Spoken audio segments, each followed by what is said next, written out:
اسلام آباد میں pollen allergy کے نام پر ہزاروں درختوں کی کٹائی کا معاملہ پارلیمنٹ پہنچ گیا ہے۔ چیئرمین قائمہ کمیٹی داخلہ سینیٹر فیصل سلیم نے درختوں کی کٹائی کا نوٹس لے لیا۔ اسی حوالے سے وقار سید اسلام آباد سے ہمارے ساتھ موجود ہیں۔ وقار، یہ بتائیے گا کیا معاملہ ہے اور پارلیمنٹ میں اب اس پر کیا ڈسکشن ہو رہی ہے؟ دیکھیں جی، اسلام آباد میں پولن الرجی کے خاتمے کے لیے جو ہے وہ تقریباً 2000 سے زائد جو درخت ہیں ان کو کاٹا گیا ہے، اور اس سے متعلق باقاعدہ طور پر کچھ دنوں سے یہ بحث بھی جاری تھی اور بار بار میڈیا میں بھی یہ معاملہ اٹھ رہا تھا، جس پر اب یہ معاملہ پارلیمنٹ پہنچا ہے اور وہاں پر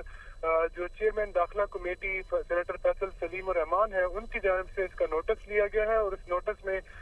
چیئرمین جو سی ڈی ہیں ان کو ذاتی طور پر جو ہے وہ 19 جنوری کو طلب کیا ہے، جبکہ سی ڈی سے باقاعدہ طور پر تحریری طور پر جواب بھی مانگا گیا ہے کہ انہوں نے کتنے درختوں کی کٹائی کی اور ان کو یہ اجازت کس نے دی۔ اس سے متعلق ایک تفصیلی رپورٹ جو ہے وہ مانگی گئی ہے، جبکہ جو 19 جنوری کی کمیٹی ہے اس میں دوسرا اہم معاملہ بھی جو ہے وہ ایجنڈے کے طور پہ رکھا گیا ہے کہ جتنے بھی نان فائلرز ہیں اگر ان کو اسلحہ لائسنس جو ہے وہ جاری ہوئے تو ان کو فل فور جو ہے وہ منسوخ کیا جائے، کیونکہ